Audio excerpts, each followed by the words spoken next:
Okay, good day, dear colleagues. We hope that you enjoyed the first day of the conference, and we are happy to announce the beginning of the second day. And I'm pleased to introduce our first keynote speaker, Lachyn Italmazova, brand manager at the Times Higher Education, with the topic University Branding Strategy, how to successfully promote your institution and programs in a highly competitive environment. Hello, everyone, and welcome to the session. As I've been introduced, my name is Lachyn Italmazova, and I am a brand manager at Times Higher Education. Myself and the team work prominently with universities around the world in helping them communicate the excellent work that they're doing in research, teaching, and how they impact on society. And I think 2020 has really shown us in these unprecedented times the kind of the leadership position a university is taking in various challenges and how important university research really is. But certainly some universities are more effective in communicating their research than the others. And I would like to share with you my presentation. I hope you all can see my presentation on the screen. So during this session today, I would like to share with you a number of case studies of universities in terms of how they're communicating their achievement, their brand, and hopefully to provide you some effective case studies as well as tips for improvement.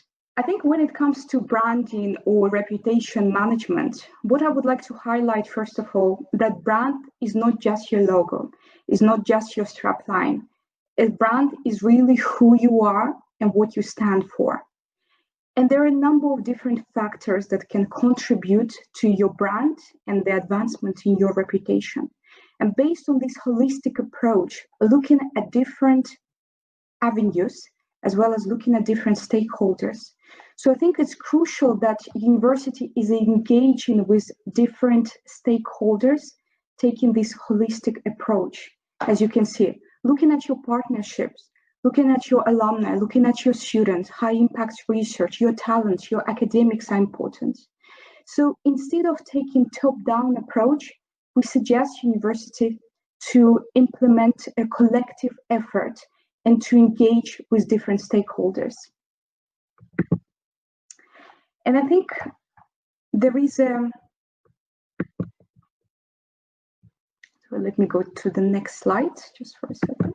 I think just before my presentation is loading, what I would like to highlight that whether university is accepted or not, but every university is a brand.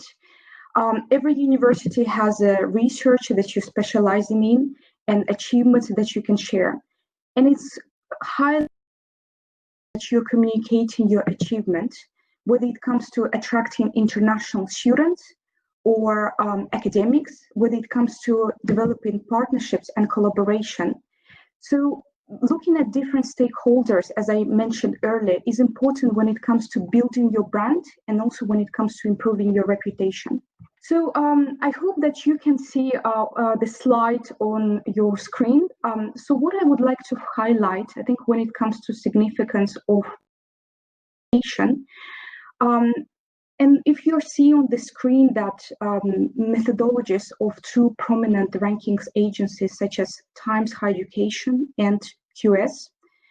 For Times Higher Education, reputation accounts 33% of the overall methodology. For QS is even higher, so it's for research is 40% and for employer reputation is 10%. But I think also having a strong reputation will not only help to improve your overall performance within the rankings, but having a strong brand and strong reputation can naturally help to attract best international students. It helps to attract best academics, researchers. It also helps to develop partnerships and collaboration. But also it helps to convince philanthropists or industries who to invest with in a variety of different projects as well. So I think just again, I'm sure this presentation will be downloadable or it will be shared with you. So I would be more than happy to send this presentation to all of you. But what I also would like to highlight here that reputation has always been a key asset for universities. But I think COVID-19 has changed higher education landscape when building reputation is more vital than ever before. And reputation managers have always been at the heart of the response to COVID-19, delivering fast, impactful crisis communication as the pandemic unfolded. So I'll try to be quick and efficient. Again, I do apologize. So I think that's a really nice quote by Jan Perman, chief executive of one of the biggest ranking or one of the biggest agencies. So whenever the target audience of an organization faces a choice of alternative competitors, branding is incredibly important for justifying prices, avoiding commoditization, attracting and retaining talent, and ultimately resisting rivals. And again, as I mentioned, that every university is a brand, whether we accept it or not. And high impact research is important, but you also can't rest on it exclusively.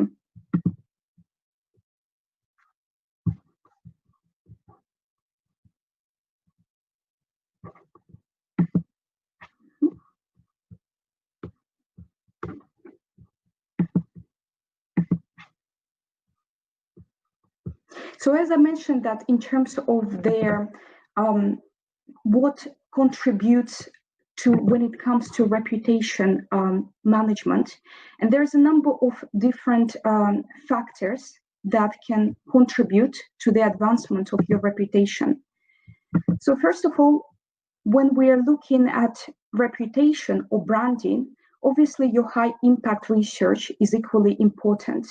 Your talent, your academics are equally important as well. Looking at how internationalized your university is. Looking at your partnerships and collaborations as well. In terms of when we're discussing about internationalization, how about how many international students do you have? Who are you working with? These are the aspects that needs to be considered as well. And I think there's a nice chart here, if you can see on the screen, significance of brand and reputation. So basically, this is a cross-metric comparison from our data point platform. And on the y-axis, you can see you're looking at the citation impact. And on the x-axis, you're looking at the research reputation here. So basically, looking at this dot, the yellow dot, this represents one of the universities that is included in the rankings. And what it shows here that for this particular institution, having relatively low citation scores in comparison to other universities, yet they have a very strong research reputation. And if you compare conversely to the universities in the top left-hand side quadrant, looking at the citation impact, you can see there is a number of other institutions that have very strong citation impact, yet they're lagging behind in their research reputation. So what I'm trying to suggest, I guess, that high impact research is important, but you can't rest on it exclusively. And there's a number of other factors that needs to take into account. Looking at participating at different events or organizing these type of events, whether it's on a national level or international level. But also I think what I would like to highlight here that it's crucial that whenever your colleagues, whenever your academics or your students are participating at any events, all your presentations have to be within your brand. They need to have a common theme, a common message, so to reinforce your brand, to reinforce your identity as well.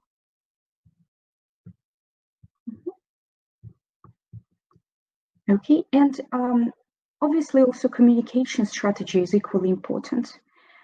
How are you managing your social media channels? Who is talking about you? Who is mentioning about your achievements, your research achievements as well? So managing your communication strategy is equally important. Looking at your alumni networks, because your alumni, they're big funders of the university. And after they graduate, they go to different industries, organizations, and it's important to engage with them on across different aspects as well. And as well as looking at your cohesive identity, having a strong brand and a strong reputation is important as well. And hopefully you can see it here that I would like to share with you some analysis, I think when it comes to branding and reputation management, that part of their World University Rankings, we every year we do a global academic survey when academics, they nominate universities, best for research and for teaching as well. And I think that building reputation generally is quite difficult. How do you measure reputation? It's also difficult to understand. How do you plan your marketing strategy in terms of promoting your research is important as well. And hopefully you can see on the screen when we are talking about tracking your reputation, I made a comparison between established universities in the West and, excuse me, I think my slide is changing. Just before is going to the next slide, I think what I'm trying to say that when we're looking at established universities in the West and up and coming universities in the East, we noticed that there are gaps in terms of reputation votes going to established universities, such as looking at institutions in the United Kingdom or in the US. And then when we compare to universities in the East, for example, in China or in Japan. So there are gaps, there are big gaps in terms of when it's coming to reputation. And again, I'm not exactly sure if you can see my slide or not. I think what I'm trying to say that comparing these slides, looking at the votes received by American universities and British universities. And as you can see, there is different colors, and every color represents a different country where the votes are coming from. So as I mentioned that tracking reputation can be quite difficult. So basically based on this analysis, which, why is it coming? Comes from our data points platform, that it's not only about how many votes you receive or who is voting for you.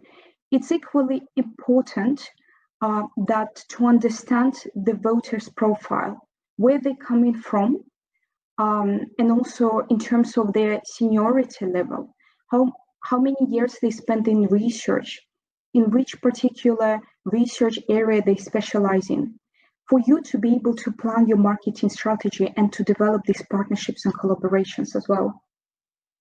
Looking at this information, that what we can see, as I mentioned, that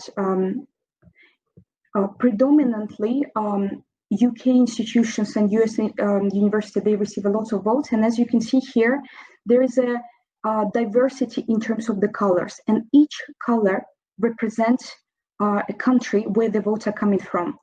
As you can see, looking at the US, there is still a large portion of votes coming from within the country, but that's not very surprising because there is a huge academic population in the US where there is a majority of the research is produced. So that can be expected. But on the other hand, there's still a big variety of votes received from different institutions as well. But when we are looking at other institutions, or as we say, powerhouses in the world of the research, such as China and in the US, China and Japan, there is a slightly different picture. And the large portion of votes received by universities in China and Japan, they come from within the country. So there's not a big diversity of votes received by these countries. It could be due to the lack of international collaborations and partnerships, or it could be due to the lack of branding or communication strategy as well. Obviously, language can be a barrier, but on the other hand, we notice that universities in China in particular, they implementing in a way aggressive marketing strategy to promote their research internationally, these partnerships and collaborations as well. And going to the next slide, I think when we're looking at reputation survey and tracking your reputation, as part of the global academic survey, besides asking academics to vote for universities, we also ask them, why did you vote for that particular university? And there are a number of different voting factors that can influence on academics' decision to nominate a specific university. Also, I was trying to say that when we're talking about your brand, when we're talking about your brand, when we're talking about reputation, there is a nice chart by Emma Leach from Loughborough University. And basically looking at this chart, what we can see, there is a different media that we should take into account. Looking at your earned media, your success stories that you can share, your achievements, looking at your shared media, how you're managing your social media, how you are managing your partnership collaboration that can actually help you to communicate your brand. Looking at your own media is basically your press releases, your website, publishing stories and articles, and also looking at the paid media, working with other agencies that help to communicate your brand and your achievement as well. And I think when it comes to branding and also communication of your achievement, brand distinctiveness can be quite difficult. It can be difficult because, in a way, every university provides education, every university producing research. So to differentiate yourself in comparison to other universities can be quite challenging. And what we notice that very often universities, the way they communicate their strategies, their marketing strategies. On the left-hand side, you see University of Buffalo in the US. And on the right-hand side is University of Sydney. Here is how. And very often universities are using these similar phrases: start here, go anywhere, start here, get there, going anywhere, start here as well. So basically looking at this, we can see that how universities are portraying themselves by using more or less similar images when it comes to branding. And that's why brand distinctiveness can be difficult. Or another example, how you're also promoting your research output. So as I mentioned, brand distinctiveness is very difficult. And we also notice another example of typical marketing portraying university research with scientists in lab coats as well. Again, these are the three different universities, but just looking how identical their images are. So instead of what we're suggesting, that instead of promoting your research with these similar images of scientists in lab coats, what is important and what we suggest to universities: share your success stories, engage with your academics, make sure that your academics are vocal about promoting their research and engaging with other academics as well. So that's why looking at the research-focused ads, and this is, I think, a great example by University of Melbourne, where they actually are promoting their specific research strength, and they're celebrating their faculty and their work success stories as well. How impactful your research is, how relevant and engaging it is. For instance, when forestry collide with software mapping, predicting the path of bushfires, so that's what their research is about. Or looking at also the relevance of this research. I think with COVID-19, how we're tackling the global challenge, they are created this news section where they're publishing news on a daily basis, not only about how to develop a vaccine related to COVID-19, but also how to support with mental health or about domestic violence crisis as well with the COVID-19 situation. So this is something which is relevant, something engaging, where you can actually share your success stories and the work that you're doing. And I think just before my presentation is loading, what I'm trying to say as well that when we're examining your reputation or when we're looking at your brand, for example, so there's interesting things to consider that reputation has always been a key asset for universities. But COVID has changed higher education landscape, and building reputation is more vital than ever before. Because when we're comparing, when we're looking at the post-COVID reputation, pre-COVID, when we're looking at different factors, as you can see, face-to-face teaching is important. It's how exciting the campus is. Looking at world university rankings, top countries as well, historical traditional culture. Reputation pre-COVID, the aspects that were taken into account are slightly different in comparison to the post-COVID, reputation post-COVID. Because I think reputation managers have been at the heart of the response to COVID-19, delivering fast, impactful crisis communication as the pandemic unfolded. And COVID-19 has really pushed universities to be more imaginative how they communicate, and perhaps the tools that they use. There will be a substantial change, and it's clear that the stakeholders will be assessing universities in different ways in post-COVID. But in not only traditional ways, some of them, although may persist, but also in the new ways as well. And I understand that unfortunately my presentation is with a delay, but I think just to summarize what I'm trying to say that particularly in 2020, in these unprecedented times, and as I mentioned earlier, it's crucial for universities to communicate your research, your achievement, what impact you're doing for your society, whether it's on a national and or international level, to be and to engage with other institutions when it comes to building partnerships and collaborations. Again, I'm sure that my presentation will be available and shared with you, but thanks very much for your attention. And once again, I do apologize for this delay. I'm not sure why this happened, but please do let me know if you have any questions.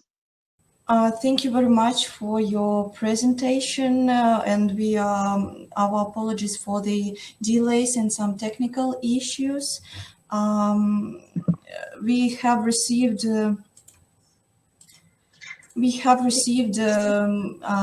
our chat a lot of supporting messages from the participants. Anyway, thank you for sharing your experience. It is really unique. And we already have received a couple of questions. So let us go through these questions and start the discussion. So the first question from Maria Mukaseva, Ural Federal University. How objective and fair the ranking in general? This is the first question. Thank you very much. That's a very, I think, interesting question. So when it comes to rankings, I think even though that myself as a brand manager, I work at times higher education, but I'll try to be as objective as I can. Rankings, in a way, I wouldn't say that they are the only tool that can help you to identify your strengths and your weaknesses, to define your performance.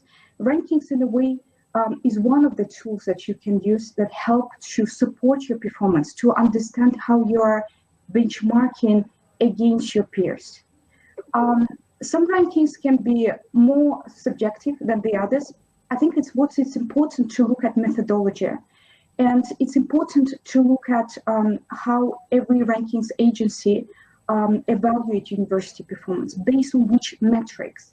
And again, I think from my side, from Times Education, when we're talking about world university rankings, our world university rankings are based on evaluating research-intensive universities only. So which means we're being more subjective towards research output. So because universities that do not produce enough research cannot enter the world university rankings, while the other rankings that looking at reputation output in particular, so they are being biased towards reputation as well. So I would say, to answer your question, rankings can be subjective, but also what's important is to look what you're trying to achieve out of it. It's important to look how you're trying to differentiate yourself in comparison to your peers. Thank you. Yes, thank you very much for the answer. The next is more not a question, but I would say that this is the comment, and it is addressed to you, but I would take a chance to answer it because it's more to the team of organizers, so basically to us. About the presentation and the records, yes, dear colleagues, one more time, I would like to highlight that we will share all the information. We will share the presentation, we will share the records, and we will try to solve these technical issues for the next session. So please keep with us. Join to our conference. So the next question again from Maria Mukaseva from Eurofederal University, whether the national peculiarities are taken into account while ranking. So in terms of the national level, I think here, again, we're trying, based on our world university rankings, we're trying to take into account different aspects, whether it's on the national level or international level, in a way to create this universal ranking system or methodology universities' performance on a variety of different levels. And I'm not sure if you may know that we have different rankings. We have world university rankings that are based purely on research, or we have university impact rankings where we evaluate universities' performance based on the United Nations Sustainable Development Goals. And I think to answer your question in details, I would be more than happy to have another call and where we can talk you through with my colleagues regarding methodology of different rankings of Times Education. So to have a better and clear idea what's included there and how do we try to make it as much universal as we can to apply to every country. Mm-hmm. Yes, thank you very much. And we are going to the next question. Next question from Olga Kulinchenko. What kind of strategy would you recommend to choose for a small university? Our main focus is IT area. Mm-hmm. Very good question. And actually, we've been asked quite often about how university, a relatively small university, can manage their marketing strategy. And I think based on my experience, and I've been working with different institutions, large and small ones, what I noticed that small institutions tend to be more dynamic, more engaging, and more flexible as well, because they knew they're young and full of ideas in comparison to traditional, well-established universities. And I think for a relatively young or small institution, it's important that you focus on your key areas of research or your strength. So instead of promoting your university on a generic, on a broad level, we advise you to focus on your strengths. We advise you to focus on your strengths to promote and to communicate your research achievement, but also to make sure you target the right audience so that you can deliver your message, you can reinforce your message by targeting the right audience who will be potentially interested in working with you, collaborating with you. And from our side, Times Education, we help universities to promote their strength, targeting very niche markets through programmatic campaign, where we can target based on your preferences, based on different segments, including age group, including location, area of research. So that's what my suggestion would be, to target the right audience and promote your strengths on a very narrow level instead of on a generic level. Yes, thank you very much for the answer. And the next question from Ross Chang. I hope that I pronounced the name correctly. I'm sorry if I made a mistake. From Asian Institute of Technology. So the question is, greetings from Asian Institute of Technology. What do you think the difference of rebranding to a smaller size university to a bigger national university? Shall the smaller universities adopt rebranding strategy differently?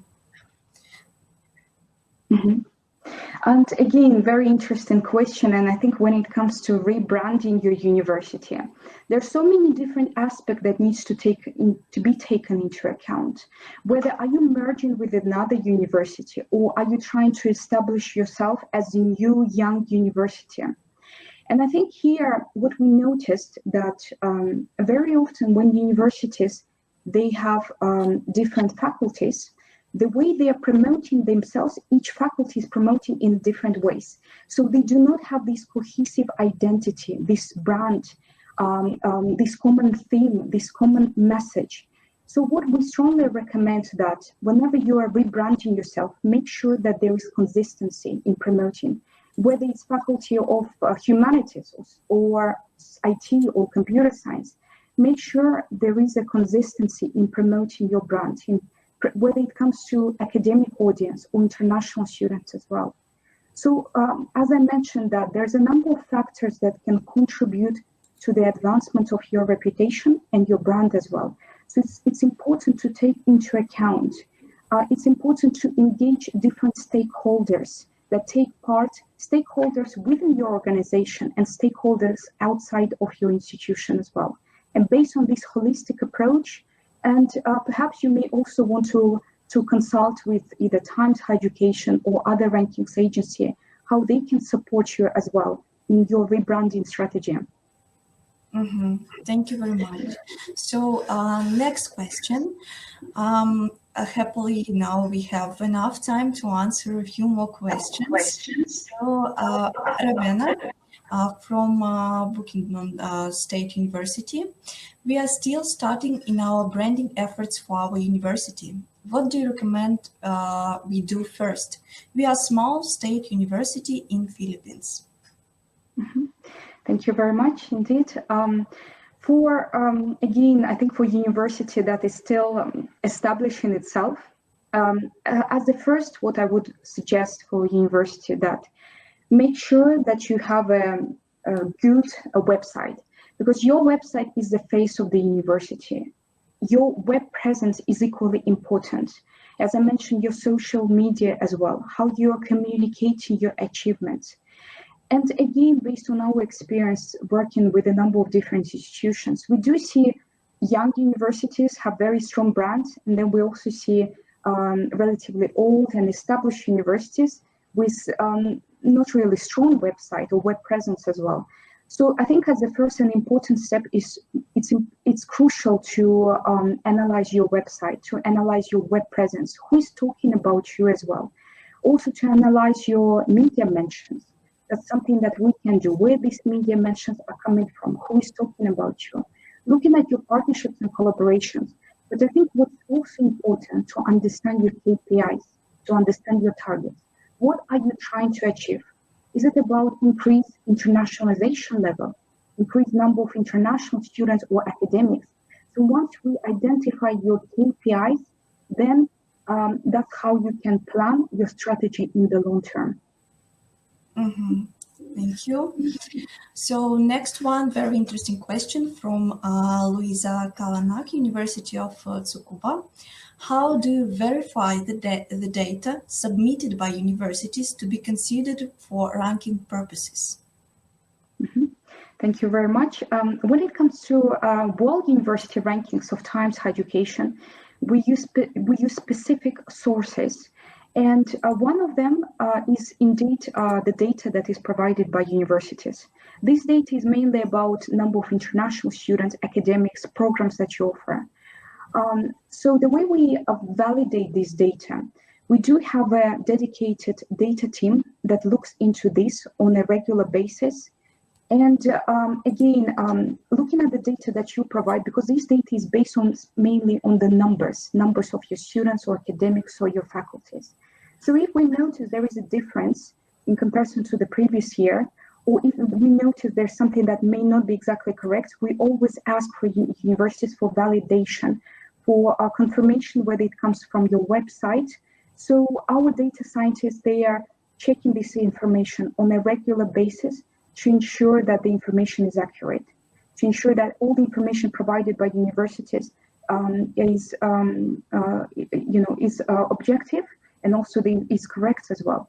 But on the other hand, what I would like to highlight, there are other sources that we are looking at reputation, which comes from the Global Academic Survey, but also bibliometric analysis, which comes directly from Elsevier Scopus.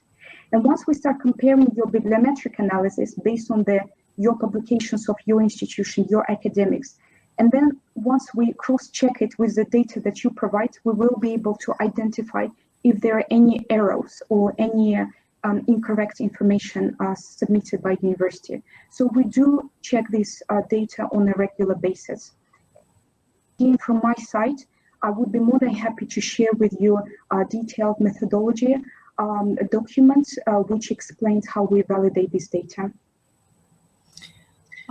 Yes, please, if it is possible, maybe you can share it with us and we will spread this information through the participants so they can more in details to learn how it works, basically, how this process is organized. Yes, thank you very much. Actually, even though we have some technical issues during your presentation, I would like to say thank you because we have more time to answer the questions of our participants, and it turns to a very nice discussion and even better one. So maybe you would give us a few more recommendations or some information of how we can, or our participants and attendees of the conference can contact you or your colleagues, and maybe to ask another question or some recommendations or consultancy. Yeah, absolutely. Actually, I would be more than happy to share with my contact details with you. I do have my contact details in my last slide of the presentation, but also we have a big team at Times Higher Education who can help you with different questions you may have, whether it's about analyzing your performance, your data, or whether it comes to branding and reputation management. Please feel free to contact me directly, and I will make sure I will pass your information to a relevant contact, or if it's within my scope, I will be able to answer any questions you may have. Thank you very much. Thank you very much again for this nice presentation. Again, I would like to say thank you for the understanding with this some technical issues. We are going to solve it, and I hope that next time we will cooperate under some scientific events without such issues that we faced this time. So we are then finalizing this part of the session, and maybe if you would like to say a few more words, we still have a couple of minutes. Great. Jan and the team, first of all, I would like to thank you for organizing this event and for this great opportunity to present, although I do again apologize for the technical issues, but my presentation, I'm sure it will be available, and please feel free to contact me. Any questions you may have, whether it's about branding or rankings, I would be more than happy to support you. But again, thanks very much to Jana and the team, organizers of this event, as well as thank you for all the participants taking part in this session, and for your patience as well. Thank you. Thank you very much. And please, dear participants, please stay with us, keep tuned. Next session are coming. Thank you very much.